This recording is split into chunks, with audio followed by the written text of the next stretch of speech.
থাকবে। আর যাদের আমল নামা বাম হাতে দেওয়া হবে তারা তো হতভাগে কপাল পড়া।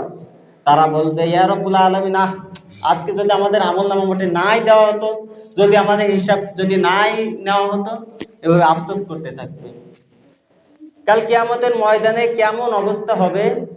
রাসূল আরবি সাল্লাল্লাহু আলাইহি ওয়াসাল্লাম বলেন, কিয়ামতের ময়দানে কোনো ব্যক্তির পা পরিমাণ, কোনো ব্যক্তির হাঁটু পরিমাণ, কোনো ব্যক্তির কোমর পরিমাণ, আবার কারোর বুক পরিমাণ, আবার কোনো কোনো ব্যক্তির নাকটা ঘামের ভিতরে একবার হাবুডুবু খাবে আবার উঠবে, এমন অবস্থার ভিতরে কষ্ট সহ্য করতে থাকবে মানুষেরা।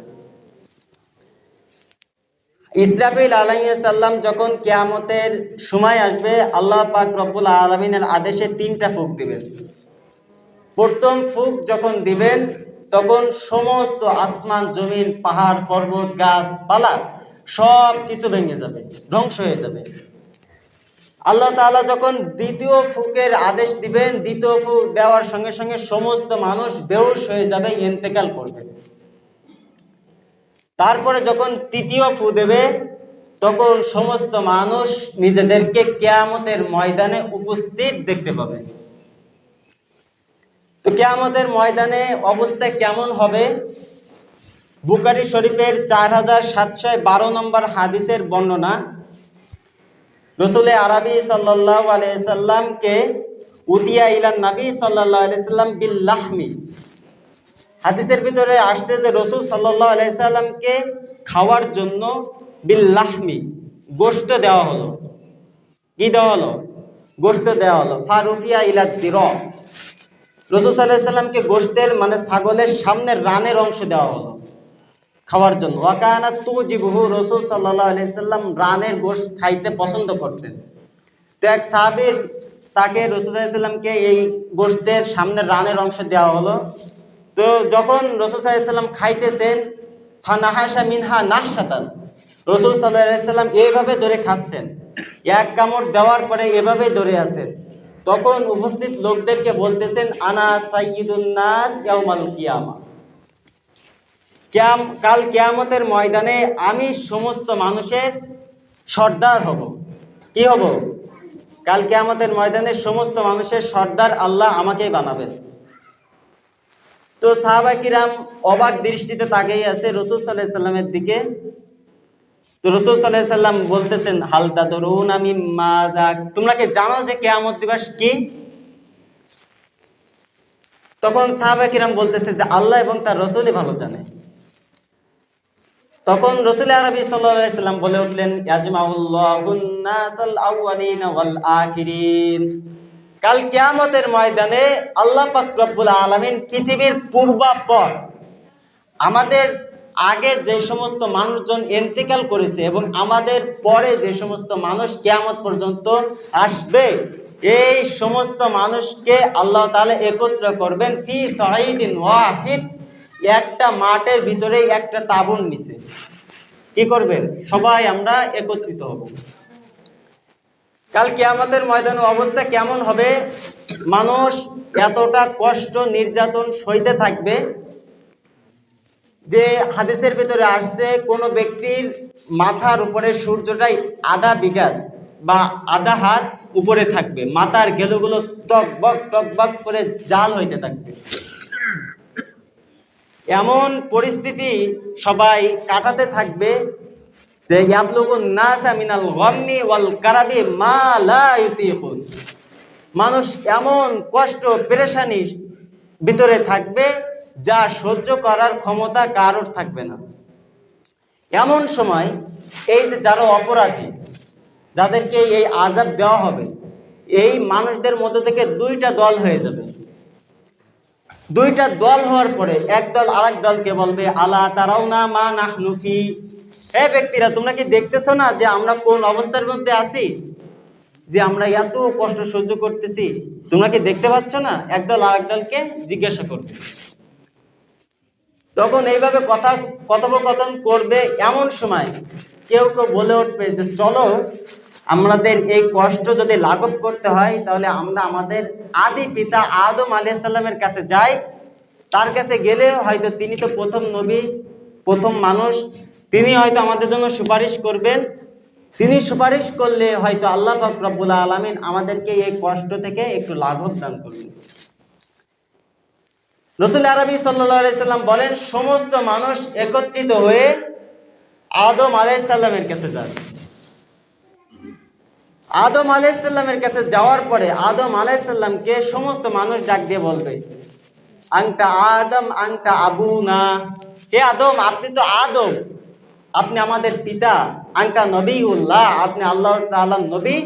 শুধু তাই নয়, আপনি প্রথম মানুষ এবং আপনি প্রথম নবী। এভাবে মানুষজন আদম আলাইহিস সালামের প্রশংসা করতে থাকবে। আদম আলাইহিস সালাম নীরবে শুনবেন। মানুষজন বলতে থাকবে, আল্লাহ তাআলা আপনাকে নিজ হাতে, খলাকাল্লাহু ফি ইয়াদি বিয়াদি, আল্লাহ তাআলা আপনাকে নিজ হাতে সৃষ্টি করেছেন। ও নাফাকা ফিকার রূহ, এবং আপনার ভিতরে আল্লাহ পাক রব্বুল আলামিন নিজের রূহকে ফুঁকে দিয়েছেন। ইশফা আলানা ইলা রব্বিক, আজকে আমরা এই যে কঠিন অবস্থার মধ্যে পড়ে আছি, আমরা কেউ সহ্য করতে পারতেছি না, আপনি আপনার রবের কাছে আমাদের জন্য একটু সুপারিশ করুন। ইশফা আলানা ইলা রব্বিক, আপনি আপনার রবের কাছে আমাদের জন্য একটু সুপারিশ করুন। আপনি হয়তো যদি সুপারিশ করেন তাহলে আল্লাহ তাআলার মনটা নরম হয়ে আল্লাহ তাআলা হয়তো আমাদেরকে মুক্তি দেবেন। এই সমস্ত কথোপকথন শোনার পরে আদম আলাইহিস সালাম বলবেন, ফাসাইতু মিন্নি আহাদান, আমি আল্লাহ পাক রব্বুল আলামিন আমাকে যে আদেশ করেছিলেন, এই আদেশ পালনে একটা জায়গায় আমার অন্য রকম হয়ে গেছে। কি হয়েছে? এই আদেশ পালনে আমার অন্য রকম হয়ে গেছে। আল্লাহ পাক রব্বুল আলামিন আমাকে সৃষ্টি করার পরে, যখন আমাকে আল্লাহ পাক রব্বুল আলামিন সৃষ্টি করলেন, সৃষ্টি করার পরে সমস্ত ফেরেশতাদেরকে আদেশ করলেন যে তোমরা আদমকে সেজদা করো। লম্বা কাহিনী, সেজদা করলো না ইবলিস, আর সমস্ত ফেরেশতা সেজদা করলো। এক পর্যায়ে আদম আলাইহিস সালামকে আল্লাহ পাক রব্বুল আলামিন বললেন, ইয়া আদম উসকুন আনতা ওয়া যাওজুকাল জান্নাতা, যে হে আদম, তুমি এবং তোমার স্ত্রী জান্নাতের ভিতরে বসবাস করতে থাকো। ওয়ালা তাকরাবা হাযিহিশ শাজারাতা, খবরদার খবরদার, বসবাস করো, ফল খাও, যা ইচ্ছা খাও, কিন্তু খবরদার এই যে গাছ, এই গাছের নিকটে তোমরা আসবা, নিকটবর্তী হইবে না। আল্লাহ তাআলা আমাকে এই নিষেধটা করছিল, কিন্তু আমি এই আদেশ আল্লাহ তাআলা যে বলছিল যে এই গাছের নিকটে আসবে না, আমি এই আদেশ পালনে একটু অন্যরকম করে ফেলেছি। আমি শয়তানের ধোঁকায় পড়ে আমি ওই গাছের নিকটবর্তী হয়েছি এবং ওই গাছ থেকে ফলও খাইছি।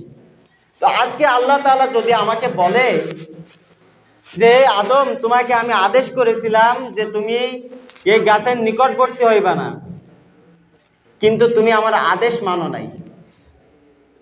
আল্লাহ তাআলা যদি এই কথা বলে, তাহলে আমি আল্লাহ তাআলার কাছে কি জবাব দেব? নাফসি নাফসি, আমি নিজেরটাই নিয়েই ব্যস্ত আছি।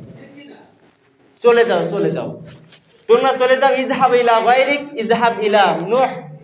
আদম আলাইহিস সালাম বলবে যে আল্লাহ তাআলা আমাকে বলছিল যে তুমি আর তোমার স্ত্রী জান্নাতে বসবাস করো, অকুলু মিনহা হাইসু, সে তোমার রগাদান, এবং তোমার যা ইচ্ছা জান্নাতের মধ্যে থেকে তাই ভক্ষণ করো। ওয়ালা তাকরাবা হাযিহিশ শাজারাতা, কিন্তু এই গাছের নিকটবর্তী হইও না। এই আদেশ আমি অমান্য করে ফেলেছি। আজ কিয়ামতের ময়দানে যদি আল্লাহ তাআলা আমাকে জিজ্ঞাসা করে, আদম, তোমাকে যে বলছিলাম যে গাছের নিকটবর্তী হও না, তুমি তো গাছের নিকটবর্তী হয়েছো, শুধু নিকটবর্তী হও নাই, ওই গাছ থেকে ফলও খাইছো, তখন আমি আদম আল্লাহ তাআলার কাছে কি জবাব দেব? সুতরাং আমি নিজের চিন্তা নিয়ে ব্যস্ত আছি, তোমরা চলে যাও। ইজহাব ইলা গায়রিক, তুমি অন্যজনের কাছে যাও। ইজহাব ইলা নূহ, তোমরা নূহ আলাইহিস সালামের কাছে যাও। কারণ নূহ আলাইহিস সালাম হলেন শরীয়তের প্রথম নবী। তারপর সমস্ত মানুষজন নূহ আলাইহিস সালামের কাছে যাবে। নূহ আলাইহিস সালামের কাছে গিয়ে বলবে, এ নূহ, আনতা নবী আল্লাহ, আপনি তো আল্লাহর নবী, আপনি হলেন প্রথম নবী যিনি শরীয়ত নিয়ে এসেছেন। তো আজকে আমরা খুব খারাপ একটা অবস্থার ভিতরে আছি, আপনি আল্লাহ তাআলার কাছে ইশফা আলানা ইলা রব্বিক, আপনি আপনার রবের কাছে আমাদের জন্য একটু সুপারিশ করুন। আপনার সুপারিশ যদি করেন তাহলে হয়তো আল্লাহ তাআলা আপনার ওসিলায় আমাদেরকে একটু মাফ করবেন। এবার নূহ আলাইহিস সালামের বিভিন্ন রকম ভঙ্গি দিয়ে মানুষজন ভঙ্গি দিয়ে বলবে যে আপনি নূহ, আল্লাহ তাআলা আপনাকে বিশেষ ক্ষমতা দিয়েছে, আল্লাহ তাআলা আপনাকে তার বন্ধু, নিজের অন্তরঙ্গ বন্ধু বানিয়েছেন। এরকম বিভিন্নভাবে কৌশল দিয়ে বলবে মানুষজন। বলার পরে নূহ আলাইহিস সালাম বলবে, এই সব কিছু শোনার পরে বলবে যে আল্লাহ তাআলা আমাকে আমার কওমের কাছে নবী হিসাবে পাঠিয়েছিলেন। কি হিসাবে পাঠিয়েছিলেন?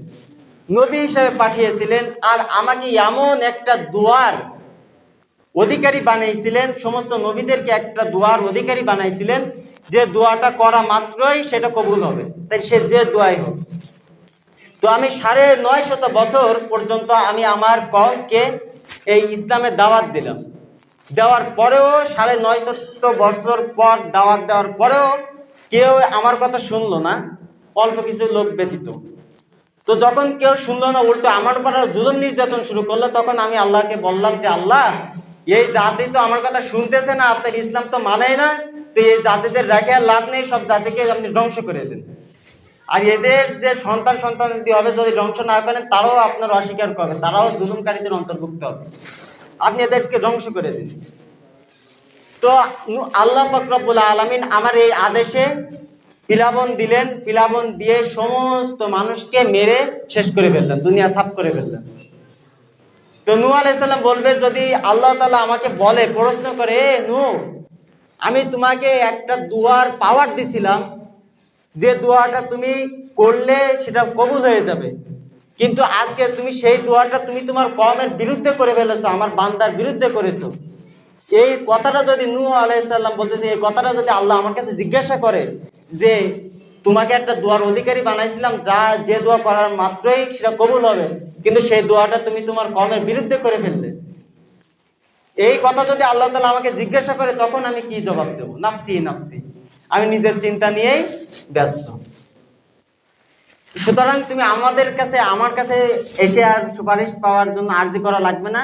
ইজহাব ইলা গায়রিক ইজহাব ইলা ইব্রাহিম, তোমরা আমাকে বাদ দিয়ে তো এবার অন্য জনের কাছে যাও, তোমরা ইব্রাহিমের কাছে যাও, কারণ সেই ইব্রাহিম হলো খলিলুল্লাহ, আল্লাহ তাআলার বন্ধু, সে হয়তো তোমাদের জন্য সুপারিশ করতে পারে।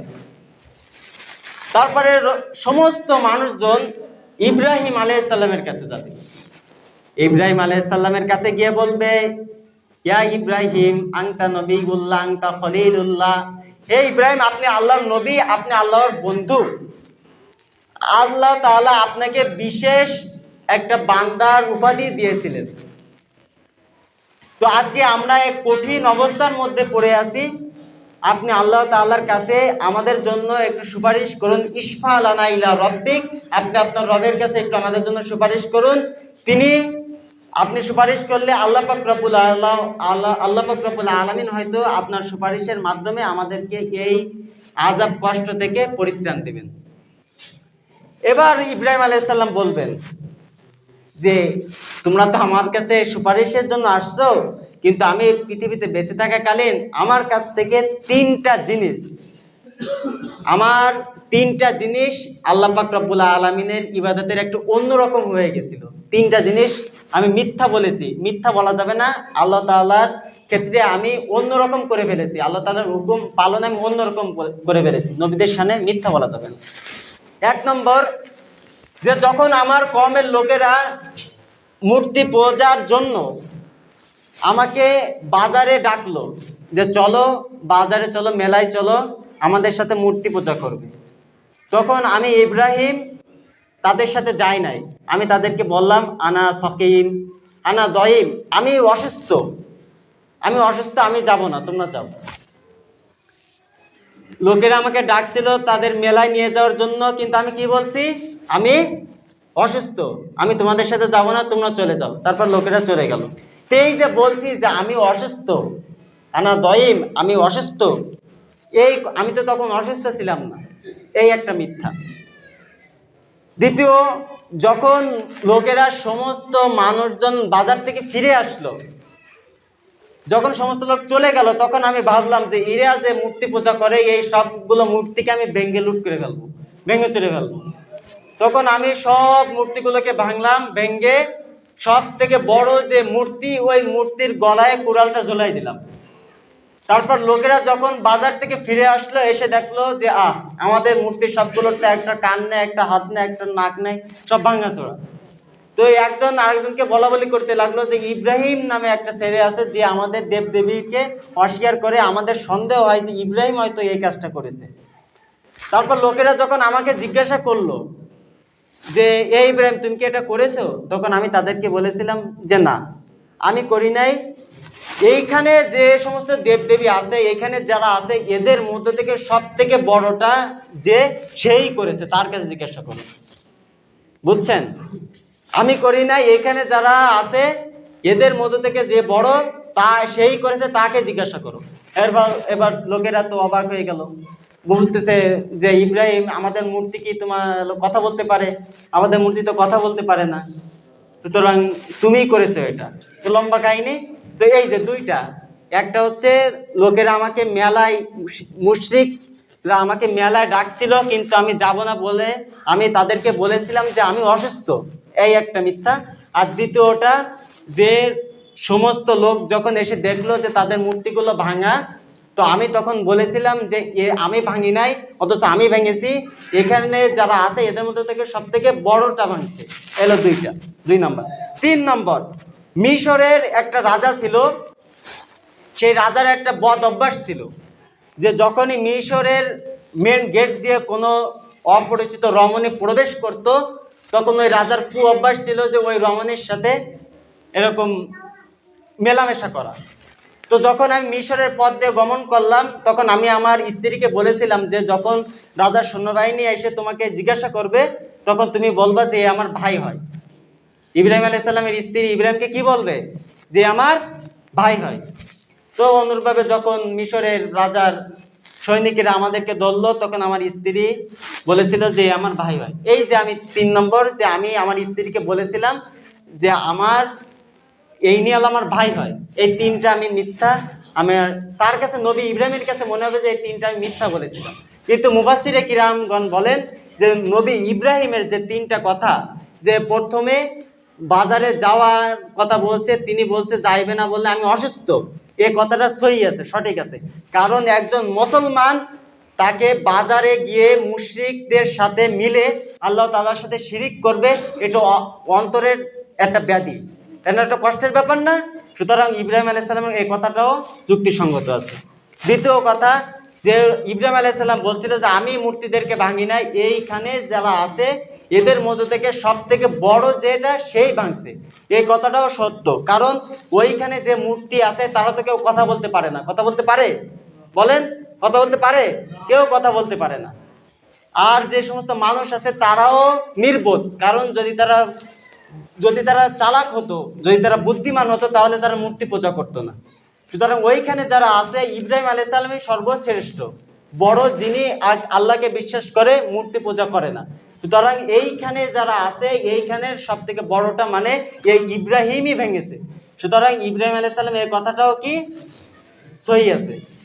তৃতীয় কথা, যে আমার স্ত্রীকে আমি বলেছিলাম যখন জিজ্ঞাসা করবে তখন তুমি বলবা যে এই যে ইব্রাহিম ইনি আমার ভাই হয়, এই কথাটাও সহি আছে। তাফসীরবিদগণ বলেন, কারণ এই যে আদম আলাইহিস সালামের সন্তান, এক জোড়ার পরে এক জোড়া, আমরা তো সবাই আদম আলাইহিস সালামের সন্তান, তাই না? তো সেই হিসাবে তো সবাই ভাই বোনের সম্পর্ক হতেই পারে। মুফাসসিরে কিরামগণ বলেন যে এই কথাটাও সহি আছে। তো নবী ইব্রাহিমের কাছে মনে হবে যে আমি এই 3টা জায়গায় মিথ্যা বলেছি। তো আজকে যদি আল্লাহ তাআলা আমাকে জিজ্ঞাসা করে, ইব্রাহিম তুমি এই 3টা জায়গায় কেন মিথ্যা কথা বলেছিলে, তখন আমি ইব্রাহিম কিভাবে জবাব দিব? সুতরাং তোমরা আরেকজনের কাছে যাও, ইজহাব ইলা গায়রিক ইজহাব ইলা মূসা, তোরা মূসার কাছে যাও। তো লোকেরা সবাই এবার মূসা আলাইহিস সালামের কাছে যাবে। মূসা আলাইহিস সালামের কাছে গিয়ে বলবে আনতা কালিমাতুল্লাহ, আল্লাহ তাআলা, আল্লাহ পাক রব্বুল আলামিন আপনাকে একটা বিশেষ মুজিজা দিয়েছিলেন, যা অন্য কোনো নবীদেরকে দেন নাই, যে আল্লাহ পাক রব্বুল আলামিন পৃথিবীতে থাকাকালীন আপনার সাথে সরাসরি কথা বলছেন তুর পর্বতে। তে নবী মূসা, আমরা আজকের একটু বিবাদে পড়ে আছি, আপনি আপনার ইসফালানা ইলা রব্বিক, আপনি আপনার রবের কাছে আমাদের জন্য একটু সুপারিশ করুন। তো মূসা আলাইহিস সালাম তখন বলবে যে পৃথিবীতে থাকাকালীন আমার কাছ থেকেও এমন একটা কাজ হয়েছিল যা যে কাজটা হওয়া আমার থেকে কখনোই উচিত হয়নি। সেটা হলো যে এক ব্যক্তি জুলুম করতেছিল, ফিরাউনের লোক আরেকজন নিরীহ মাজলুমের উপর। তখন আমি তাকে অনেকবার বোঝানোর চেষ্টা করছি, কিন্তু সে বোঝে নাই, তারপরেও জুলুম করে আমার পরে চড়া হয়েছিল। তারপর আমি তাকে একটা থাপ্পড় দিছি, এক থাপ্পড়ে সে মারা গেছে। তো আল্লাহ তাআলা যদি আমাকে আজকে জিজ্ঞাসা করে, মূসা তোমাকে আমি বাহুবল দিয়েছিলাম, শক্তি দিয়েছিলাম, তাই বলে তুমি একজন নিরীহ মানুষকে মেরে ফেলবা? এই কথা যদি আল্লাহ তাআলা আমাকে জিজ্ঞাসা করে, আমি মূসা আমি কি জবাব দেবো? নাফসি নাফসি। আমি মূসা কি জবাব দেব? সুতরাং তোমরা আমার কাছ থেকে চলে যাও, ইজহাব ইলা ঈসা, তোমরা সবাই ঈসার কাছে যাও। এইবার সমস্ত মানুষ সব নবীদের কাছ থেকে ফিরে ঈসা আলাইহিস সালামের কাছে যাবে। ঈসা আলাইহিস সালামের কাছে আসার পরে ঈসা আলাইহিস সালাম সমস্ত মানুষদেরকে বলবে যে তোমরা থামো, আর আমার এই যে পাম্পুটি দেওয়া লাগবে না, আমরা কেউ কোনো নবী আল্লাহ তাআলার কাছে সুপারিশ করতে পারবো না, তোমরা চলো আমরা জায়গা মতো যাই, চলো সবাই আমরা মুহাম্মদ সাল্লাল্লাহু আলাইহি সাল্লামের কাছে যাই। সবাই এবার মুহাম্মদ সাল্লাল্লাহু আলাইহি সাল্লামের কাছে যাবে। ঈসা আলাইহিস সালাম সর্দারি করে মুহাম্মদ সাল্লাল্লাহু আলাইহি সাল্লামের কাছে নিয়ে যাবে। মুহাম্মদ সাল্লাল্লাহু আলাইহি সাল্লামের কাছে আসার পরে রাসূল সাল্লাল্লাহু আলাইহি সাল্লাম বলতেছেন, ফায়াতুন্নি, সমস্ত মানুষ এবার আমার কাছে আসবে। এবার আমার কাছে আসার পরে আমি সমস্ত মানুষদেরকে নিয়ে আমি যাইতে থাকবো, যাইতে যাইতে আমি আল্লাহ তাআলার আরশের নিচে চলে যাব, ফাআকাউ লিরাব্বি সাজিদান, এবং আমি দীর্ঘ সিজদায় পড়ে যাব। এবার আল্লাহ তাআলা বলবেন, ইরফা ইলা রাসিক, এ নবী আপনি আপনার মাথা উঁচু করুন। দীর্ঘ সময় রাসূল সাল্লাল্লাহু আলাইহি সাল্লাম সিজদায় পড়ে থাকবেন। সিজদায় থাকার পরে এবার আল্লাহ তাআলা বলবেন যে নবী মুহাম্মদ সাল্লাল্লাহু আলাইহি সাল্লাম, আপনি আপনার মাথা উঁচু করুন, ইশফা তুশাফা, আপনি সুপারিশ করুন, আপনার সুপারিশ আমরা কবুল করব, আমি কবুল করব। তারপরে এবার রাসূল সাল্লাল্লাহু আলাইহি সাল্লাম বলতে থাকবে, হে আল্লাহ, দুনিয়াতে তো যত নবী পাঠাইছেন সব নবীদেরকে একটা করে মুজিজা দিয়েছেন, যে একটা বিশেষ দোয়ার ক্ষমতা বানাইছিলেন, যে দোয়াটা করা মাত্রই সমস্ত নবীদের সেই দোয়াটা করা মাত্রই সেই দোয়াটা কবুল হয়ে যাবে। তো আজকে আমি দুনিয়াতে বেঁচে থাকাকালীন সেই দোয়াটা করি নাই, আজকে আমি দোয়া করতেছি যে আমি আমার এই উম্মাত সবাইকে কাউকে রেখে আমি জান্নাতে যাইব না। সুবহানাল্লাহ, এখনো বললেন না? তাহলে সমস্ত নবীদের কাছে সমস্ত মানুষ যে সব রকম ভাবে অঙ্গি ভঙ্গি দিয়ে সুপারিশ চাইবে, কিন্তু কোন নবী সুপারিশ করবে না। সমস্ত নবী বলবে নাফসি নাফসি, আমার নিজেরটাই নিয়ে ব্যস্ত আছি। আর আমার নবী বলবে আমি নিজেরটা নিয়ে ব্যস্ত নেই, আমি আমার উম্মাতকে চাই। হে রব্বুল আলামিন, আজকে আমি আমার উম্মাতদেরকে ছাড়া আমি জান্নাতে যাব না। সুবহানাল্লাহ। সেই নবীর সুপারিশ দরকার আছে কি নাই? কার কার নেই হাত উঁচু করেন, কার কার নেই হাত উঁচু করেন। আছে তো সবার দরকার। তাহলে সেই নবী সুপারিশ করবেন। এবার বিচারের কাজ আল্লাহ তাআলা কায়েম করবেন, নবী সুপারিশ করবেন চেহারা দেখে দেখে, মুখ দেখে দেখে, যে কি আমার কার মুখে দাঁড়িয়ে আছে, কার মুখে আমার সুন্নাত আছে, কার গায়ে আমার সুন্নাত আছে, এইভাবে দেখে দেখে তার নিজের লোকদেরকে রাসূল সাল্লাল্লাহু আলাইহি ওয়াসাল্লাম উম্মত হিসেবে তো চিনার আলামত তো এই যে দাড়ি টুপি, এগুলো তো তার চিনার আলামত, তাই তো? তাদেরকে আল্লাহ রাসূল শুধু সুপারিশ করবেন। এবার আল্লাহ পাক রব্বুল আলামিন যখন বিচারের দাঁড়িপাল্লা কায়েম করবেন, তখন আপনার আমার পক্ষে বিপক্ষে 4 ধরনের সাক্ষী থাকবে। কয় ধরনের? 4 প্রকার। 1 নম্বর হলো জমিন। আপনি যে জমিনে বসে আছেন, এই জমিন আপনার আমার বিরুদ্ধে পক্ষে বিপক্ষে সাক্ষী দেবে। ইয়াউমাইজিন তুহাদ্দিসু আখবারহা, সূরা জিলজালের 4 নম্বর আয়াতে আল্লাহ তাআলা বলেন যে জমিন সেদিন তার ভিতরে লুকিয়ে থাকা সব বৃত্তান্ত বলে দেবে। আপনি চার দোকানে বসে বসে যে গপ মারছেন আর অন্যের সমালোচনা করেছেন, আর ইমামের ভুল ধরে বেড়াইছেন, আর অমুকের মেয়ে বেরোয় গেছে, এই যে যত ফষ্টি নষ্টি করেছেন সব সেদিন ওই জমিন বলবে। তিরমিজি শরীফের হাদিস, যে জমিন কিভাবে সাক্ষী দেবে, রাসূল বলতেছে যে জমিন অমুক কোন সময় কোন জায়গায় কোন স্থানে এরকম বলে দেবে যে নড়াইল, বাংলাদেশের নড়াইল জেলার কালিয়া উপজেলার খররিয়া গ্রামে অমুক চার দোকানে সলিমুদ্দিনের চার দোকানে বসে এই কয়টার সময়, দুপুর 2টার সময় সে গপ মারছিল চায়ে, আর বলছিল জমুকের মেয়ে বেরোয় গেছে, আর ওই সে টিভি দেখছিল, সব বলে দেবে। বুঝছেন? তাহলে 1 নম্বরের সাক্ষী কে? জমিন। জমিন সেদিন আপনার আমার বিপক্ষে কিন্তু সাক্ষী দেবে। জমিন সাক্ষ্য হিসাবে সাক্ষী, একজন মজবুত সাক্ষী জমিন বলে দেবে, এ আল্লাহ, আমি জমিন আমার পার দিয়ে পায়ে হেঁটে হেঁটে ও অমুকের মেয়ের কাছে গেছিল, অমুকের এই ক্ষতিটা করছিল, সব জমিন সেদিন বলে দেবে। সেজন্য যখনই আমি কোনো পাপ কাজ করবো, আগে 1 নম্বর সাক্ষী জমিনের কথা ভাইবে তারপরে পাপ কাজটা করে। আজকে আমাদের যুব সমাজ ধ্বংস হয়ে যাচ্ছে এই টাচফোনের কারণে। আমারও তো টাচফোন আছে, কিন্তু আমার এতে তো জুয়া নাই, আমার এতে তো কোনো গেম নাই, আছে নাকি? যদি এতে একটা গেম বা একটা কোনো খারাপ ভিডিও দেখাতে পারে, তাহলে আপনারা যেভাবে বলবেন আমি সেভাবেই মসজিদ থেকে বেরোয় যাবো। আমিও তো আপনাদের মতো একটা যুবক। আজকের মুসলমান এতটা নিচে নেমে গেছে যে আমাদের ইমানের পাওয়ার এতটাই নিচে নেমে গেছে যে ফিলিস্তিনে মুসলমানরা রক্তে রঞ্জিত হয়ে যাচ্ছে, ফিলিস্তিনের মাটি শিশুদের রক্তে লাল হয়ে যাচ্ছে। তারপরেও আপনার আমার অন্তরে এতটুকু পরিমাণ মায়া হচ্ছে না যে আমাদের মুসলমান ভাইরা মরে যাচ্ছে, আমাদেরকে নামাজ পড়তে হবে, ইমানের শক্তি বাড়াতে হবে, যেন আমরা তাদেরকে কাফেরদেরকে রুখে দিতে পারি।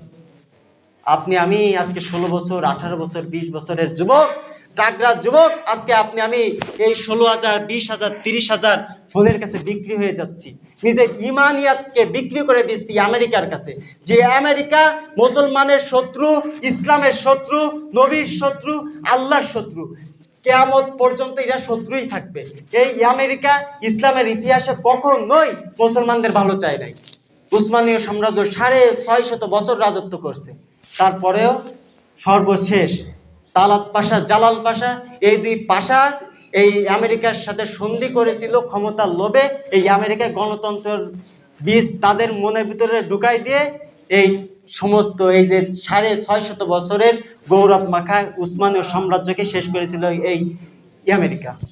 আজকে আমি সেই আমেরিকার পছন্দের ফোন, আমেরিকার দেওয়া ওই জুয়া, ওই নিয়েই মত্ত আছি।